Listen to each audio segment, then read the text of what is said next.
स्वामीनारायण। बाल देवो भव।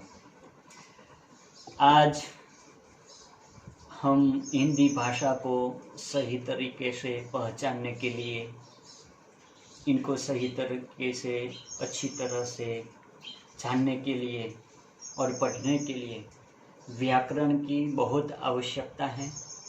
तो आज हम श्री नागलपर केंद्रवर्ती प्राथमिक शाला से व्याकरण की जो रजुआत है वो करने जा रहा हूँ। आज हम जानेंगे संज्ञा के बारे में। संज्ञा का सामान्य अर्थ होता है नाम। नाम को व्याकरण की भाषा में संज्ञा कहा जाता है। किसी व्यक्ति, वस्तु, स्थान या भाव का प्रकट करने वाले शब्दों को हम संज्ञा कहते हैं। जैसे व्यक्ति मोहन, अतुल, सीमा, हीरा, भरत आदि। वस्तु पेन, पुस्तक, चावल आदि। स्थान दिल्ली अक्षरधाम, गुजरात, बम्बई। और अंत में देखते हैं तो भाव, हर्ष, आनंद, दुख, करुणा आदि जो शब्द हैं वो शब्द एक संज्ञा है। तो इनको हम अच्छी तरह से जान सकते हैं। तो ये तो हुआ संज्ञा का परिचय हुआ। इनके आगे हम जाते हैं तो संज्ञा का जो प्रकार है उनको हम आज देखेंगे। संज्ञा के 5 प्रकार हैं। पहला प्रकार है व्यक्तिवाचक संज्ञा। दूसरा प्रकार है जातिवाचक संज्ञा। तीसरा प्रकार है समूहवाचक संज्ञा। चौथा प्रकार है भाववाचक संज्ञा। और 5वां प्रकार है द्रव्यवाचक संज्ञा। तो ये 5 प्रकार से हम संज्ञा को सही तरीके से आज जानेंगे।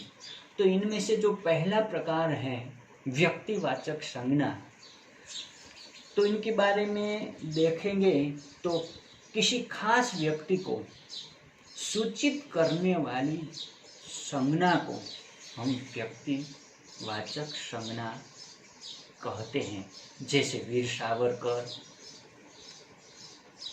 ताजमहल, हिमालय, भारत, गीता, वचनामृत आदि ये व्यक्तिवाचक संज्ञा में आता है। उसके आगे देखते हैं तो दूसरा है जातिवाचक संज्ञा। इनमें जो शब्द संपूर्ण जाति का बोध कराते हैं वे शब्द जातिवाचक संज्ञा हम कहते हैं। जैसे हमारे देश के सैनिक बहादुर हैं तो इनमें सैनिक हैं वो जाति पूरे सैनिक की बताते हैं। नदी को लोक माता कहते हैं तो नदी, सारी नदियाँ इसमें आ जाती हैं। कुत्ता वफादार प्राणी है तो कुत्ते के बारे में यहाँ पर जाति बताई गई है। और गाय को सब माता कहते हैं तो वो प्राणी, सभी प्राणी की ये बात इसमें आ गई है। और जो हम आगे देखते हैं तो इन सब भावों को हमने जाति के दौरान हम देख सकते हैं, इसीलिए हम जातिवाचक संज्ञा उसे कहते हैं। आगे हम तीसरा प्रकार देखते हैं तो उनका नाम है भाववाचक संज्ञा।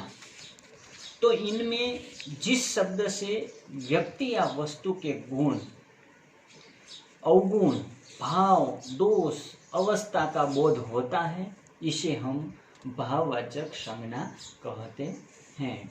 जैसे अहिंसा, विनम्रता, शांति, दया, प्रेम, क्षमा, बुढ़ापा आदि कई शब्द इन भावों को प्रकट करते हैं, इसीलिए हम उन्हें भाववाचक संज्ञा कहते हैं।